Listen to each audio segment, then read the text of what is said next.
Canada restaurant industry webinar, virtual meetup that we scheduled for this afternoon. So right now, we know this is a challenging time for everybody, in particular the restaurant industry. Now more than ever, our industry is working together to collaborate as much as possible with the private, public, and nonprofit sectors.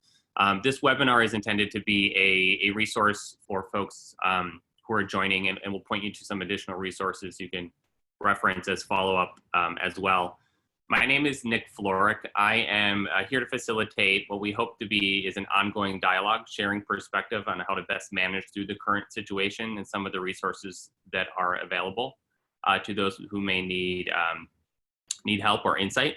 I'm the Director of Operations for a company called RelishWorks, which is Gordon Food Services innovation arm. In the past few weeks, in addition to the normal day-to-day work that we do, we've also dedicated some resources to work with Gordon Food Service to coordinate and support with information flow related to resources available to helping the industry during the COVID crisis. So there's three folks who are here joining me today. We have representatives from our parent company, Gordon Food Service, from Restaurants Canada, and from DLA Piper, which is an international law firm. The format for today is I have questions that I will moderate and ask to each of the panelists and speakers. We'll move through those one-on-one. We don't have, given the volume of people on the call, the ability to do a straight Q&A with everybody, but what we will do is try to make sure that we follow up with any resources or answers to things that are top of people's minds that we don't cover. So with that in mind, there is that Q&A button on the bottom of the webinar panel. You're welcome to submit thoughts there, even though we won't be able to directly answer them in a Q&A fashion. As well as there's a website, www.eat.news, which is a comprehensive resource center that we've put together. You can also submit questions and comments through there if something comes up after the call that you would like to ask or get information on. So with that, I will turn to Dean Noble first. Dean is the Chief Operating Officer at Gordon Food Service. So Dean, the crisis is currently affecting operators across the country. Can you talk a little bit about the experience GFS is having during this crisis and how you as a company are responding? Thanks, Nick. And I just want to take a moment to welcome everybody this afternoon and taking time to join us.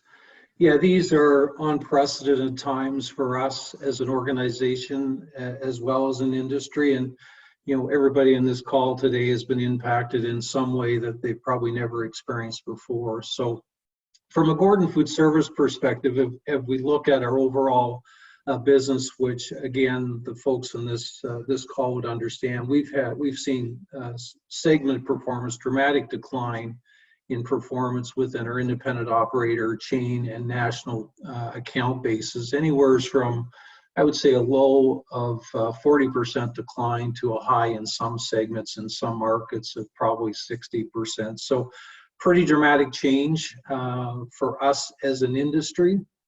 We are seeing increased activity, which you would expect within our healthcare segment within Canada, and we continue to service those organizations well.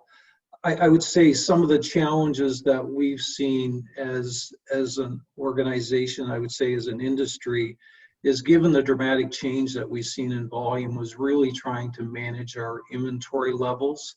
And as a result, we've, on perishable type items, we couldn't move them through the system quick enough. So we've been working with partner organizations in trying to move some of the perishable product out through to those in need, whether it's local food banks and other organizations that have the ability to get product out to those in need. So we're working through that. I would say the other challenge on the inventory is getting the right inventory into our facilities, and the team is working very diligently around that. And then you look at the operator, and again, no one would have ever imagined what has happened to our industry, but many operators are scaling back, either reinventing themselves with curbside and delivery options.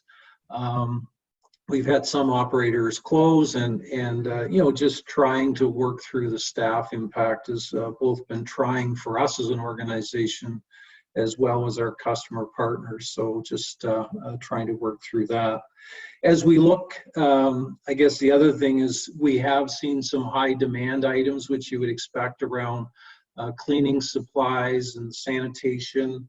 The healthcare segment again has put added pressure on some things that we traditionally wouldn't see and have a call for. So that would be from that perspective. One thing I wanted to highlight with the group is we've seen our customers or our end users move from a restaurant format to a retail format. We've had increased demand in working with the retail partners in Canada, either providing product and or services of warehouses and equipment to move goods to their retail stores, given the most recent demand. So I just wanted to let this group know that our people are here to serve and working with our operators here in Canada. So thank you for that. Thanks, Dean. Can you talk a little bit more about your customers across Canada? Maybe some of the specific things GFS is doing to help, and if you see any differences in how different types of customers are responding to the situation. Yeah, I think as a result of the impact we've seen within the industry is, I would say, being very open-minded to make sure that we're supporting our customer base in Canada. As we look at things like order size and, credits or AR returns, again, we're trying to work with our customer partners. We're going through those same challenges when we look at cash flow and, the impact of volume being down. So we are sensitive to some of those areas of the business and trying to be as nimble and thoughtful as we can as an organization and as an industry to work through this. So I would say we're open-minded around some of those things. We're definitely sensitive to making sure that we keep our staff and our customer staff healthy. So we're taking the necessary disciplines around social distancing when we're doing deliveries and engagement with our customer partners. I would say the other thing, and it's one of the things you highlighted, Nick, was really leveraging social media. We're trying to be proactive in letting our operators know what various funding and opportunities there are through local and federal government agencies, trying to share best practices. Many of our customers have get into either curbside or home delivery for the first time. So lots of sharing of best practices in that space to make sure that we're setting them up for success. Packaging, we've seen huge demand on packaging requirements as we've seen increased demand at the operator level and new operators getting into take home, as well as menu planning. So really, again, trying to be a resource advocate as we, as the industry and our operators work through these very challenging times. Thanks, Dean. And then the last question I have for you is, hopefully at some point this, at some point this does have to end, and business will go as close as possible back to normal. Probably not exactly how it was before this crisis started. Do you have any insight from what you're hearing on the street on what operators should expect once kind of the immediate shelter in place rules are lifted and we can start to emerge to some normal activity? Yeah, I think that's a great question and really no simple answer. I know we've been spending lots of time as an organization trying to, from our lens, see what the future could look like. It's really the event we're in now with the stay home order, how it is changing, I would say, consumer behaviors. It may ever be so slightly, or could it be dramatically? But when you think about the restaurant environment, you think about social distancing, I think that will still stay very much top of mind. So when you look at your restaurant layout of the future, there could be guests that don't want to be shoulder to shoulder to someone they don't know, or do you have to change, the seating arrangement or the number of seats that you may have in a restaurant? So some of this will be learning as we all evolve through that, but there's definitely going to be, I would say top of mind things that remain on our consumers sort of front and center as they look at that. Online ordering is becoming, it was a very fast trend that we've seen over the last 12 to 18 months. Now that you've had this situation happen, I think more and more people have adopted that way of restaurant experience. So again, I think if operators, if you're not in that segment of the business today, you should be thinking about it because it is changing behavior. And I would say there's people who will continue to grow and adopt that type of engagement.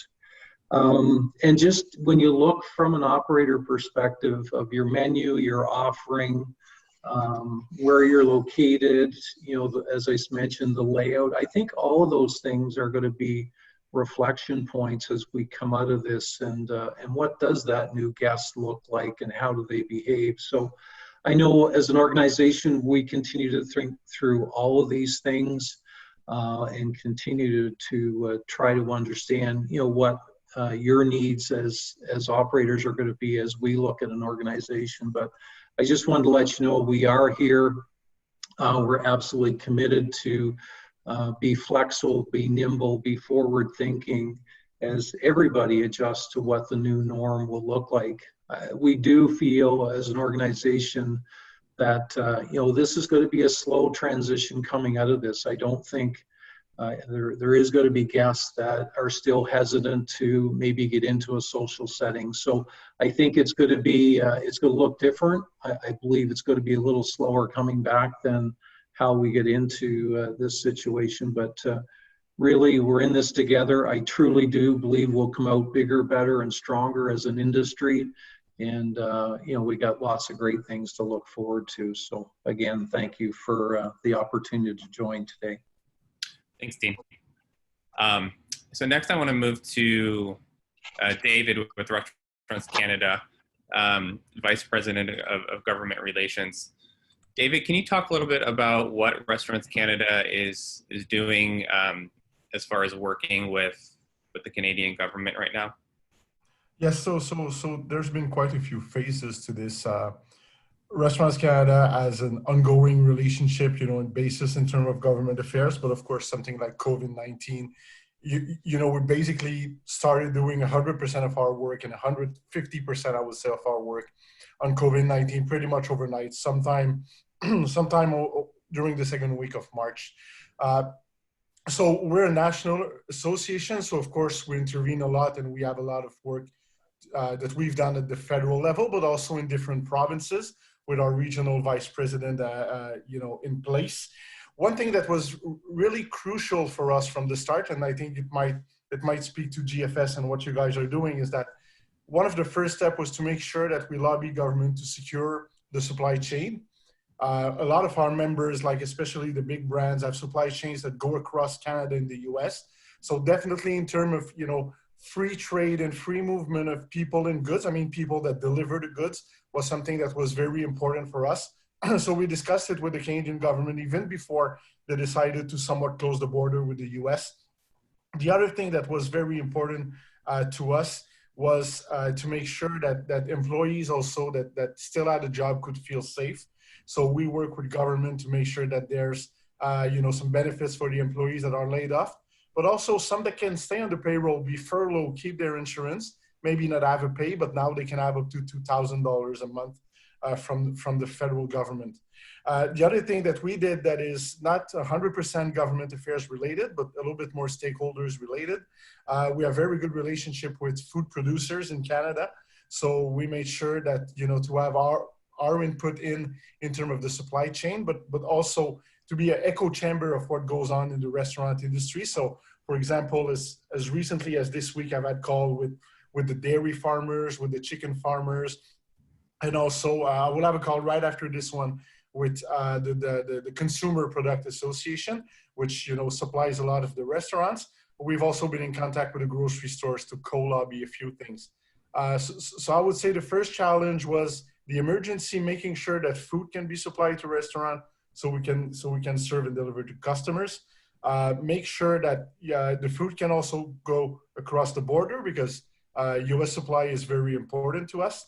And the third thing is, of course, to manage the industry and to have interesting financial packages, both for employees and employers, to make sure that as many restaurants can weather the storm, be alive, and be there to relaunch the industry. Great, thank you. Can you talk a little bit more about some of the aspects of the national legislation or relief packages that probably are the things that should be looked into the most by folks on this call? Yes, so we basically came to the table with a three-prong approach. We understood from the start that government in Canada was not interested in doing any kind of bailout, like some industry had in the 2008, 2009, whether in the US or in Canada. And it's definitely not something that we pitched from the start. We said it's important to do something for the restaurateurs that are closing, but it's also important to make sure that they can still have some business. So we lobbied all provincial governments for the industry to be recognized as essential services, whether for drive-through, takeout, and delivery once the dining rooms were closed. So it's definitely something where we were able to deliver results. And also in terms of the packages, so the main package for businesses, there's a $40,000 loan that is available to small businesses, including food service. So our goal is to make sure that food service and restaurants are eligible to everything that the government proposes. And in terms of the employees, the idea to have to be able to furlough employee and to keep them on payroll, even though you don't pay them a salary, and they can be eligible to a subsidy. And we also work for a direct and straight subsidy with the federal government, which is now going to be up to 75% of your payroll anytime between retroactive to March 15 and until the end of June, to be able to give some money and to be able to retain some employees while paying, up to a quarter of their salary. This measure will, we add some more details today, and it's going to be unveiled and passed by Parliament over next week. So we're hopeful that the wage subsidy will be available within a few weeks to all members in Canada, especially those, of course, that qualify, because you need to have a threshold to show that you have lost at least 15% of your business in March, and up to 30% of your business in April and May compared to the year before.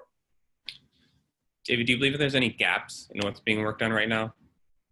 Yeah, I would say the most important gap, because for now what the government has proposed and tabled and passed in Parliament, and the next thing that's going to be passed next week, that's pretty much going to be the short, medium term emergency programs that is available to members. So the next step, so we're planning two things. So the next step is also at the provincial level to work something on rents, because the federal government has done something on mortgages, giving more money to chartered banks so they can loan more and they can be more lenient on mortgage payments. Now we're working with the provinces to also do something on rents, including at the municipal level with some deferrals on municipal property taxes, which we had a lot of success in many provinces. But the next step would be maybe to have something a little more aggressive in terms of rent relief, especially at the provincial level. Especially if this goes into late May, June, and July. Every first of the month, most operators need to pay a rent, at least those that have a lease that are tenant to landlords. So far, many landlords have been pretty open to be lenient and to have separate kind of arrangements. Should that change, we think government might want to be involved in order to be more responsive, because rent and mortgages are the highest fixed costs, especially for independent operators. So I would say this is the next frontier that we are working on and exploring. Thanks. And then my last question for you. So aside from the government action that's being taken, in conversations and in your work with restaurateurs, do you see folks doing anything particularly interesting that's a best practice to share with the folks on this call, or any additional insight or things that they can do outside of accessing some of the relief being provided from the government?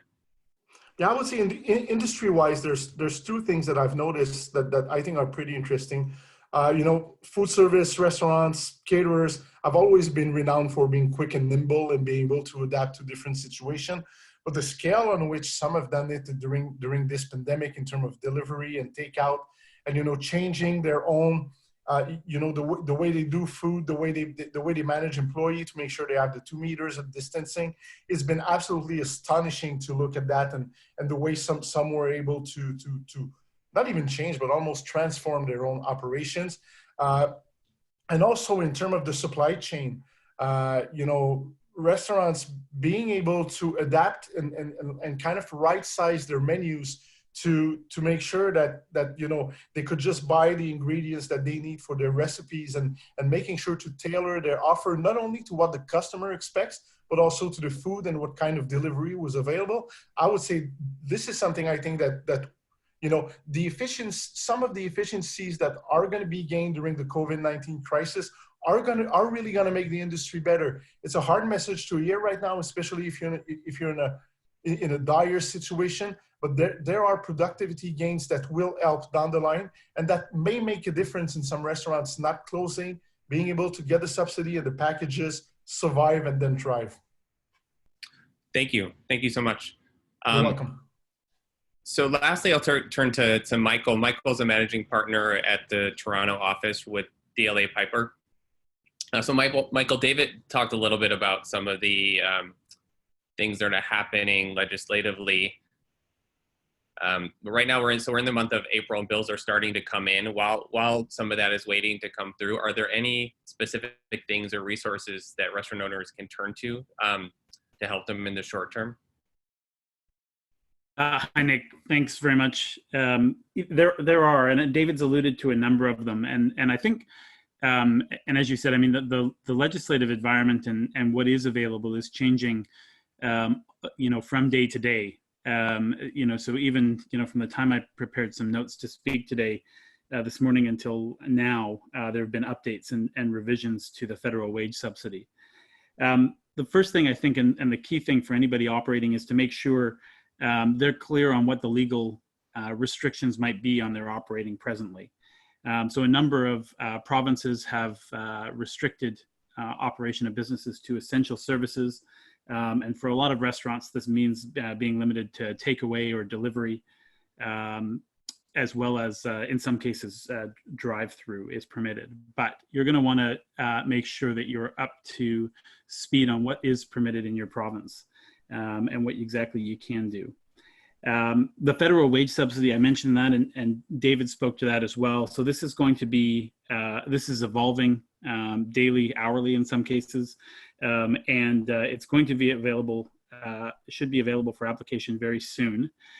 There were significant changes made to it today. So prior to today, the federal wage subsidy was going to be available if you could show a 30% decrease in your income, in your revenue, between March of this year and March of last year, or for April of this year and April of last year for next month, and same for May. Now, for March of 2020, the decrease that you have to show is only a 15% drop in revenue.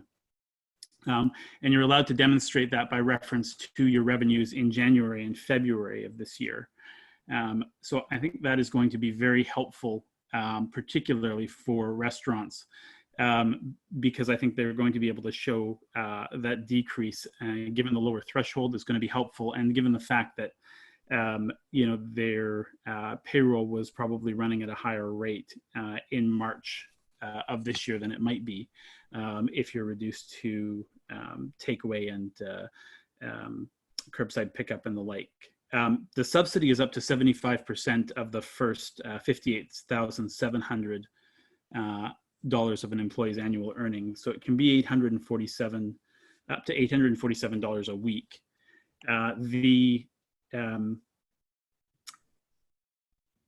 In terms of what's covered, it's taxable income that's covered. So I think I had seen one of the Q&A, a question came up about tips. The tips aren't addressed specifically yet, but the commentary that's available on the website does refer simply to taxable earning. It does talk about what's excluded, but it doesn't refer to tips. So to the extent that tips were being tracked and recorded as part of taxable earnings, then it seems like there may be an opportunity to have the federal wage subsidy apply to that as well. The catch and the big issue, I think, with the federal wage subsidy for a lot of people is that you have to be operating in order to avail yourself of it. So you're going to have to lay out the money first in terms of the wages, and then you're going to get the subsidy back. And what's not clear at this point in time is what kind of timing that's going to be, and how exactly that's going to be paid back. So those are sort of the big question marks there. The other piece of the puzzle that's important to keep in mind with respect to the federal wage subsidy is that you won't be eligible to claim it in respect of an employee who is claiming the Canadian Emergency Response Benefit for a 4-week period. So if employees have been laid off and they're on that benefit, you won't be able to claim the wage subsidy in respect of those employees. So that's one thing to keep in mind. I'm not sure exactly how they're going to marry up the two programs, because as I understand it right now with the Canadian Emergency Response Benefit, there seems to be they're working really hard and fast to try and get people approved and get money in people's pockets. So I'm not sure how they're going to marry all this up at the end of the day, but I expect it is something they're going to be sorting out sometime down the road. And hopefully they'll follow the same approach with the wage subsidy that they seem to be taking with the response benefit, which is to be liberal in its application at the outset and worry about whether or not they need to make adjustments down the road. So that's one thing to definitely keep an eye on over the next couple of days in terms of how this is going to develop and how this is going to open up. There's two other things that I want to talk about as well. One is the temporary wage subsidy. And so that was the initial program that was announced. It's still out there, and it's different than the federal wage subsidy that I was just talking about. This one is up to 10% of wages paid to an employee, to a maximum of $1,375 per employee or $25,000 per employer. And the way this one works is essentially to allow you to reduce your payroll remittances on taxes. And so you're allowed to remit less taxes than you normally would, in order to capitalize on that. So it could immediately help with cash flow. So that's something definitely to look out for, because you don't have to apply. There's no process. This is simply done with respect to your remittances. The Canada Emergency Business Account is another thing, and David also referenced this. This is it's available to small businesses with between $50,000 and $1 million in payroll in 2019. And it's the interest-free loan of up to $40,000. It's forgivable. 25% of it is forgivable if it's repaid by December of 2022. And this is run through the banks. So you want to reach out to your bank. It's supposed to be online any day now as well. So you want to probably follow up with your local bank with respect to that. So those are sort of I think the three major things that are available right now or will be imminently. Thanks, Michael. There was one question that came in that might be relevant to everybody regarding if restaurants are to start selling retail products, is there anything they should look into legally to make sure they're doing that correctly? So I guess so if this is sort of just selling I guess would be unprepared food goods and things like that, I guess would be the question. Turning into a corner store or something like that. Yeah. So I mean, again, I think the key things are going to be making sure that that your business license, and that may be municipally or provincially, is permissive in order for you to do that. Would be one thing to make sure you're checking out. The other thing is, of course, you want to make sure that your supply is reputable, that the packaging and things are in order, so that anything you're delivering like that would be acceptable. There might be some gray area in terms of whether you're selling sort of prepackaged goods or whether you're selling something that requires preparation afterwards. So I have seen some restaurants that have moved to a space where they're not only just sort of saying it's not just takeaway, they're actually sort of saying, well, here's the uncooked meal essentially, and you can prepare it yourself. Again, I mean, I think I'm not sure if there are particular regulations around that, but I think you need to be very careful about how that's being put out, and in particular packaging and instructions that are placed on items going out the door like that. Yes, exactly. Here, David, for Restaurants Canada, I think the point made is excellent. In Canada, it will vary province by province, depending on some of the requirements in terms of health and safety. Everything that deals with labeling and imports will have to be, it's something that's done at the federal level. So you have to have proper labeling and follow the rules and regulations. And of course, if your license allows you to do it and you do it, your operations will also be open to inspections by government officials to make sure everything is fine and done under the laws and regulations. So, and sometimes those regulations can be a little bit different than restaurants. Usually they're more stringent for restaurants because there's food that's being prepared with raw ingredients rather than selling packaged food or grocery food store. But in terms of storing, there's a few regulations that are a bit different that operators that are selling products that are more retail style should look into. Great, thank you. And then, so Mike, this question maybe for Michael and David, are there any other resources available to restaurateurs in Canada that either of you haven't mentioned yet that should be looked into? Yeah, there are. So there's a couple of things. So one is the work sharing program, which is, I think, available as a more longer term solution. So the work sharing program essentially allows you to have more people working and subsidize the payments through EI. So, rather than if you had 2 employees and you had to lay one off because of a lack of demand, then you could instead have them both work 50% of the time and have EI supplement the wages for those workers. So, it's a very helpful tool in terms of maintaining good workers and giving everybody a bit of meaningful work in a time like this.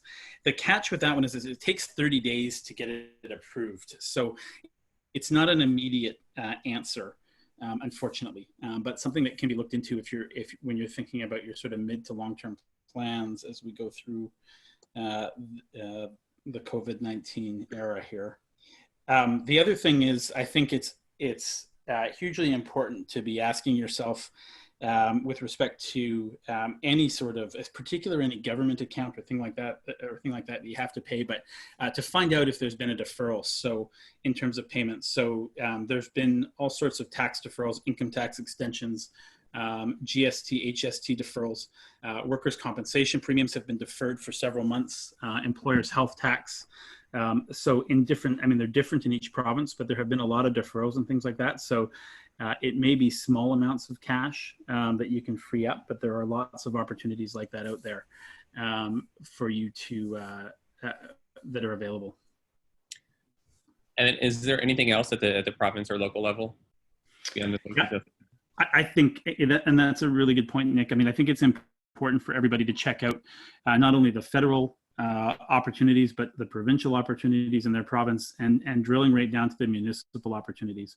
What things are available at that level, right? A lot of municipal governments, City of Toronto and other places are, they're not charging for parking and things like that. They're not charging for, they may be deferring property taxes and other fees and things like that. So make sure that you've double checked about whether or not there's been a deferral or an amnesty on any kind of payment like that before you make it. And it's something that really, I think, has to be looked at. You need to be sort of checking into it daily. New things are always coming available. For example, even today in New Brunswick announced a program for anybody who's there.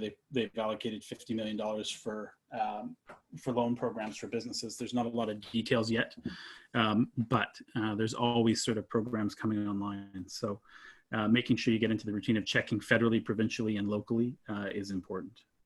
Yeah, definitely. This is an excellent point, and provinces have responded in 2 ways. A little bit as the federal government has done. First, let's go with the emergency, both for employees and employers. So in terms of businesses, Quebec has kind of a $2.5 billion fund that's been put in place through regular programs. British Columbia has a $5 billion fund. So there's two different kind of things. So you have provinces that have chosen to just put more money in programs that they already had. So to make sure that the delivery could be as quick as possible. However, this makes for that, you have some businesses that don't really fit into the program because of the special situation, because they need to file through the regular requirements, but the money is made available quicker. Other provinces have chosen to set up new programs and new things that will take a little bit more time for the money to be handed out, but might include more operators. So most provinces have moved. One of the latest was Newfoundland, and they decided this week, I think, to do something like a fund. Some provinces have also done something for employees, especially complemental salary for employees, low wage earners, people that make 25,000 a year or less, just to make sure that the $2,000 from the federal government was not too much of competition for labor. And the other thing that we've been lobbying for is to make sure that, because right now in Canada, if you voluntarily leave your job, you are not eligible to the $2,000 a month benefit. So we just want to make sure that government checks the record of employments to make sure that everybody, no problem, everybody having the subsidy, but only those that are eligible and that really lose their job because of COVID, not because they decide to leave their jobs. So that would be my main point. Thank you, David. And Dean, I actually just want to go back to you quickly for one more question on some things that were coming through here. Is GFS experiencing any supply chain disruption in particular with like paper products? And if there's any disruption, are you expecting to catch up, or what is that looking like right now? Yeah, I would say there would be specific items that we would be a result of what's happening at retail. So when you look at some paper products, I mean, toilet paper would be one of those high demand where all that allocation is finding its way to a grocery shelf and not into food service. I know that we're working closely with our supplier community to get product. If it's not in our facilities, it should be here in the very, very near future. Sanitation, the wipes and various things, we get them in as quick as they hit, they're gone, because both Canada and the US, some of those essential services are getting all the inventory allocated to them when it comes to some of those specific things. I know right now we're sourcing, and we've been in touch with a number of manufacturer around mask, really for our own need with our delivery service reps and the folks that would be working in our production facilities, both in produce and seafood and protein facilities. We're sourcing masks for them. If we do get excess product, I would say that we would offer it up to our customer base out there. But again, as soon as some of that stuff hits our shelves, it's gone. So we have been, like I said, in many cases restricted as a non-essential service in some of those things that we're not getting first. It's mostly going to the healthcare sectors. Thank you, Dean. And then I'll just ask one last question to David before we wrap up here. Is there anything Restaurant Canada is putting out as far as specific best practices? Is this how to operate a restaurant from an H&S standpoint during COVID-19? Yeah, so are you thinking more in terms of health measures or more in terms of operations or business opportunities? I believe health and safety. Yeah, health and safety are recommendations so far, and we've done a few interviews where national media where this question was asked, is that we ask all operators to respect and abide by the rules and regulations that are put in place in different provinces. Usually they are done through the public health and the health minister. So some provinces demand, for example, that you have 2 meters of distance between different person. It can have an impact on delivery and those kind of things. So we think provinces make the best choices for their own citizens, and we ask everybody in the street to abide by it. And of course, we want to make sure that all employees that would have symptoms about COVID, think that they might have it, have the opportunity to stay home and then apply for the EI, the special sick benefit at EI or the CERB. It's not a question of being tough out there and, okay, I'm sick, I still can work and things like that. There might be a time to do it, but this is definitely not the time to do it. This also includes operators who should not show up if they're sick. So this is another, we've worked with government to be able to have the relief, and for people that are COVID affected and COVID infected, that they can stay home. We just want to make sure everybody in the industry understands that. And I think so far, I've not heard bad stories about it. I think people have been excellent. And we also want to make sure that everybody abides by the regulations, including food, food handling and things like that. Canada is a country that is pretty stringent on that. So the adaptation to COVID was not that complicated. And those that had, problems doing it found excellent way to do it. So this is definitely our recommendation as a national organization. Great, thank you, David. And thank you again to all of our panelists who joined. We will do our best to push out information to this group for any of the questions people submitted that might have not been specifically answered. But you can also go to eat.news for daily updated information as kind of the legislation gets finalized at the federal level. We will post the relevant resources there, and there's a specific section dedicated to Canada.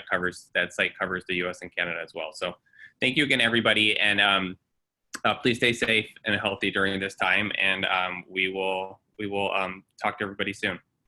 Thank you. Thanks. Thanks, everyone. Bye-bye.